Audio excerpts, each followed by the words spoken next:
Across the breadth of the United States, there are many sections rich in natural resources, with fertile soil and busy citizens who've built for themselves a bountiful and happy life.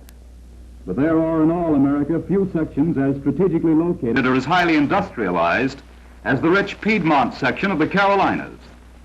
Located between the Great Smoky Mountain Range and the coastal plains that slope to the eastern seaboard, this region has long been known as a part of the American cotton belt. Growing between the towering steel masts that carry electric power throughout the area, and often coming to fruit in the very shadow of the textile mills, broad fields of cotton stretch far and wide. King Cotton rules over all, for cotton has been grown here since the days when the men of the Carolinas seized their squirrel rifles and went forth to fight for the independence of their adopted land. And cotton is woven deeply into the life and the romance and the color of this great Southland region, which has played so great a part in the building of America. And so to one of the many mills which line the busy Piedmont and Northern Railway. Out of the boxcars come the 500-pound bales of cotton. Taken from the bale, the cotton is permitted to relax and loosen itself. The cotton fibers are separated by this machine, which literally combs them apart and drops them on conveyors, which pick up cotton from many such machines, blending together the lint from several bales, and drops the result again on conveyors en route to the next step. The carding and finer combing process, which creates and delivers this delicate web of fibers, combed as the ladies comb snarls from their hair, and loosely twisted into this sliver, which is like a great soft rope of cotton, ready to be sent to the spinning frame, where it's spun and drawn again and again until it stretches into fine yarn, firm and strong. And ready for this high-speed spooler to wind it on reels, which go on to the beam warping process, getting ready for the weavers whose high-speed looms hum, the shuttles flying back and forth to produce cloth for Milady's dress or Uncle Sam's mechanized forces. But defects sometimes appear, so keen-eyed girls check every inch of the goods, spotting every broken thread or oil stain for removal before goods go to the final inspection room, where they're made ready for transport to a bleachery and finishing plant, which makes them into cloth such as you're accustomed to finding in your favorite store. The goods are washed thoroughly, just as a laundry would do the job. And then through pot eyes on the ceiling to the keers, where bleaching takes place. Through rolls under heavy pressure, the cloth is given a thorough starching to supply body, feel, or hand, as textile men say. Color comes next, and through the dye it goes with even motion to get uniform color intensity from one end to the other. And then over high steam-filled drums, whence it comes, dry and ready to go off in wheeled boxes, to the sanforizing machine's electric shoe, which begins the shrinking, and the sanforizing blanket, which completes the pre-shrinking. Cloth which the mills can guarantee will go through the laundry many times and never shrink more than a quarter inch in a yard.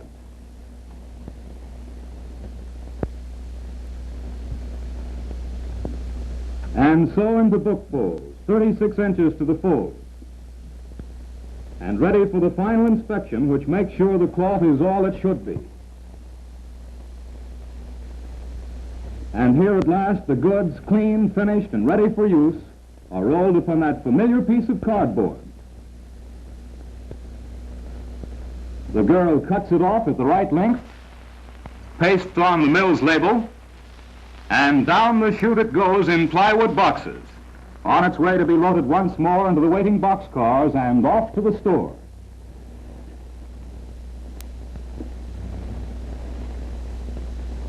Or to cutting plants such as this, where it's made into garments of various types on the whirring machines of skilled workers who complete the garment, stack it up ready for the boxing operation, and after inspections it appears like this, ready for the shelf in your store or one like it somewhere in the world. The Piedmont area produces many unusual fabrics, such as dryer felt, which is used in the paper industry and is made upon this great loom, which takes yarn of asbestos and yarn of cotton and weaves them together. The great shuttles thrown across the wide expanse of warp by the powerful mechanism swiftly produce this unique cloth. As the harness lifts the warp threads to permit passage of the filling thread and produces a fabric 250 inches wide, a roll of which weighs nearly 5,000 pounds all in one piece. Along the Piedmont Northern Railway, there are so many mills that they actually average more than one mill to every mile of track. And the diversity of their production would make a fascinating story in itself. It is so varied. A shift of workers leaving a mill. These people are natives, nearly 100% Anglo-Saxon, who came from the nearby hills or the coastal plains to make homes in the Piedmont. This is a mill village street scene. In this particular village, you see orderly rows of neat cottages. Never allowed to suffer for lack of paint or repairs, they make a pleasant sight in the landscape. You find homes of designs that are varied to relieve monotony and add to the beauty of the village. The interiors reflect the stability of the mill worker, for they're furnished attractively with modern conveniences proper to the home of a permanent resident with a love for his family, who sends his children through high school and very often through college. This is a 5-room home of brick construction with electricity and running water, in fact with every convenience found in larger cities. The mills usually employ full-time recreational directors who serve adults and children alike and surround their grounds with such beauty spots as this. Medical attention is rendered mill workers at nominal fees. Serving a large group of Greenville mills is the famed Parker School District, one of the showplaces of the educational world. It works night and day, instilling new vision into mill children and their elders, offering workers technical training basic to promotion. Agriculture plays a big part in the Carolinas, whose fertile soil is well adapted to variety farming and whose markets readily absorb excellent crops of watermelons, peaches, pears, apples, and other such products of the well-tended land. There are many poultry farms raising big flocks of several thousand chickens each, finding a ready market in nearby towns and mill villages. Well-built rows of white hen houses dot the landscape, featuring Rhode Island Reds and white leghorns, fine layers, outstanding in eggs for market and for hatching. A proud Rhode Island Red is Miss Greenville here, who won the American Poultry Journal Trophy with 342 eggs in 51 weeks, breaking all previous known records. And her sire, Grandpa Snazzy, is proud because he himself has won the coveted United States Poultry Record of Merit. King cotton has a rival in the South these days. Livestock production has been creeping up to equal the dollar volume of the great white staple. And so it's to be expected that as your train travels through the rich Piedmont Carolinas, you should see such scenes as this on the rolling pasture lands of this region. And what pasture lands they are, with fine, well-kept barns, and stock that obviously is profited by the mild climate which permits year-round rotated pasture feeding. Jerseys, Holsteins, and Guernseys all are here, adding their share to the dairy profits of the Piedmont farmer. For example, this champion Jersey bull with his straight back and magnificent quarters which testify to his breeding. Or this fine animal which would be a leading contender in any show anywhere. The southern plantation home with its beautiful magnolias is traditional, and one can almost see on its sweeping verandas the hoop-skirted ladies of another day. But this home rules a new kind of empire, one that's diversified, an empire where purebreds are replacing mixed range cattle as cattle themselves have come in to join the staples upon which the Old South relied so completely. In this development, white-faced Herefords have taken the lead and have proven their right to their important place in the South's economy. Those big pigs have come to market fat and ready for somebody's breakfast bacon, and the auctioneer sells them off at a good price, together with many a head of fine Piedmont-grown cattle. Lumber is one of the great natural resources of the Piedmont. Pine and hardwoods are harvested throughout the region, and much of the product is consumed locally in furniture factories and other wood product industries of the section. Here is a yard of 95 acres of lumber being seasoned, ready for wood preservative treatment, so that it may be used for poles, lumber, and for pine and oak cross ties that will be distributed all over the country. Out of this yard, the timber is put on rail trucks, making a train that's pushed into long, sealed cylinders where the preservatives are applied under terrific pressure so that they penetrate every possible fiber of each log. And when they come out, they're ready for shipment, long-lived as man can make them. Steel processing is another Piedmont industry, as this welded railroad car suggests. Steel bridge spans and many another such product come out of Carolina plants, where sturdy Carolina workers with deceptive ease toss and catch red-hot rivets as though they were baseballs,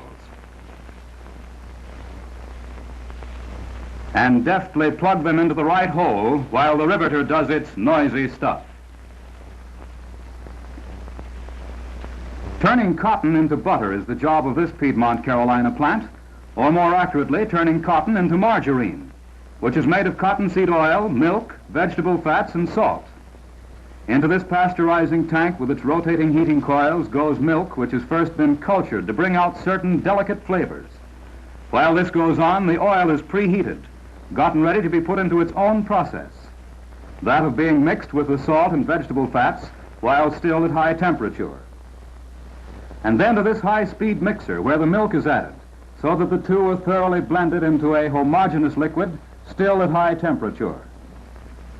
The resulting mix, which is emulsified by chilling, is weighed into accurate pounds and run down the line to the uncanny boxing machine, which packages the product for market. From steel to butter and back to steel again, a plant devoted to keeping other plants running, a machine shop that produces new parts or repairs those that become worn in the busy textile industry.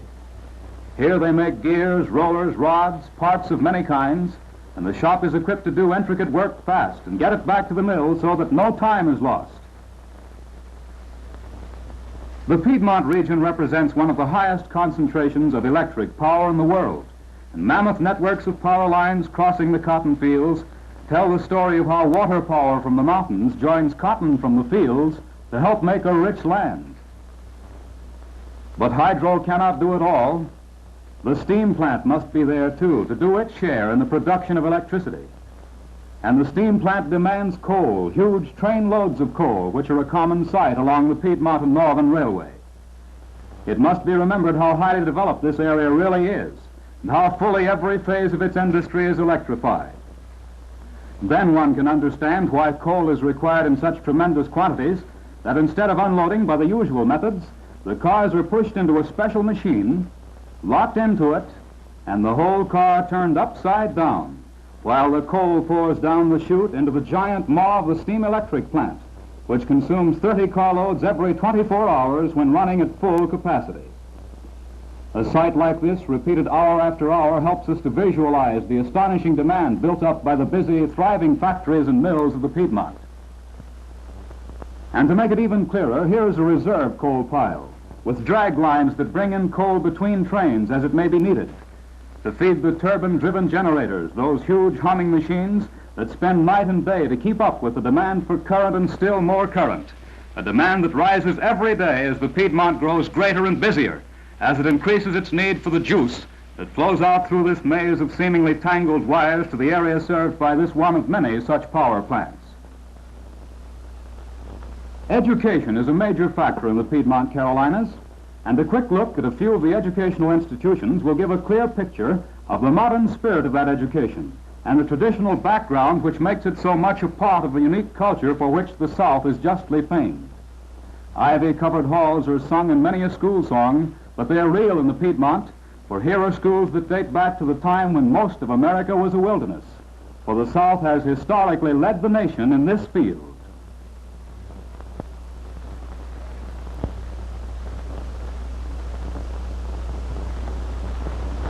Another Southern tradition, that of fundamental military preparedness, is indicated by these typical scenes from a Southern college whose youngsters gain here the erect carriage which marks the Southern man. With the band playing, they drill in these schools, and the parading of the colors, with all its deep symbolism, has ingrained a sound Americanism.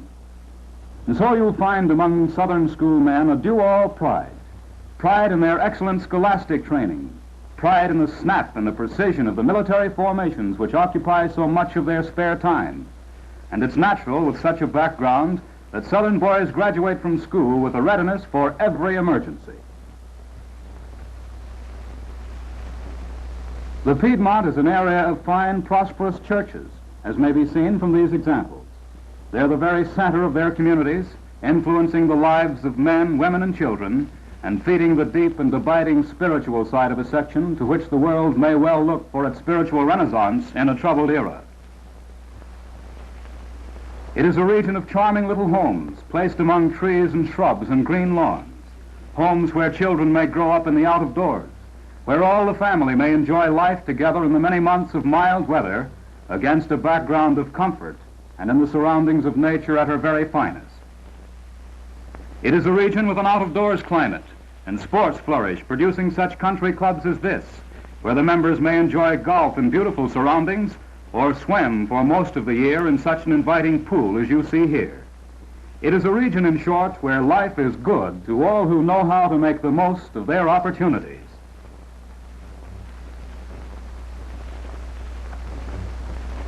From the terminus city of Greenwood, South Carolina, let's take a flying trip over the rails of the Piedmont Northern Railway. Greenwood is the center of a thickly populated trading area, and in its cotton mills and other manufacturing enterprises produces many $1 million of products annually. And it's an important rail center, enabling the Piedmont Northern to connect here with 4 other railroad lines. Leaving the Greenwood station, we travel northward. We pass through cities, towns, and villages, each with its contribution of fine products from farm and factory. First comes Honeypath, an industrial community and an important source of cotton for mills up the line. Belton, a city of charming homes and fertile farmlands, which also helps supply staple for the mills of the region. Our train leaves empties and picks up loaded cars. We travel on to Anderson, whose prosperous atmosphere is justified by its background of mills and farms. Anderson produces many millions in textiles and other goods. In the surrounding rural areas, there's balanced agriculture that has added to cotton newer crops of livestock, poultry, and a generous yield of fruits and produce. Greenville, a textile city, symbolizes its source of prosperity with Textile Hall, a great auditorium and showplace that biennially houses the national display of textile machinery for the millmen. Greenville's products include nearly the complete range of textiles, finishing and dyeing plants, and one of the few worsted mills in the South. Greer, an important manufacturing center on the borderline between 2 great and progressive textile counties, it does a thriving retail business year in and year out. Spartanburg, another great textile city, a trading center where rail facilities crisscross to reach out in all directions. Spartanburg's rural region ships thousands of cars of peaches, apples, melons, much livestock, and of course, cotton, the lifeblood of this textile region. Spartanburg and Greenville get fast P&N interurban service. Gastonia, North Carolina, seat of a county where 80% of America's combed yarn is produced, and where have concentrated more textile plants than in any other county in the world. Belmont and Mount Holly, centers of agricultural and manufacturing areas, which contribute their important share to the economics of the area and which are busy and thriving retail communities. And so we pull into Charlotte, northern terminus of the Piedmont Northern Railway and a modern metropolis of more than 100,000 people. In the heart of the Southeast's most rapidly growing commercial area, Charlotte is an industrial and manufacturing community in its own right, a great retail trading center and the gateway of distribution to the whole South. Huge warehouses adjoin the P&N tract through which daily pass a tremendous volume of traffic. Food and other essentials are expedited by the Piedmont Northern handling facilities, which have been developed to a high point of accuracy and speed so that delays are reduced to a minimum. There are 2 kinds of traffic that flow over a railroad.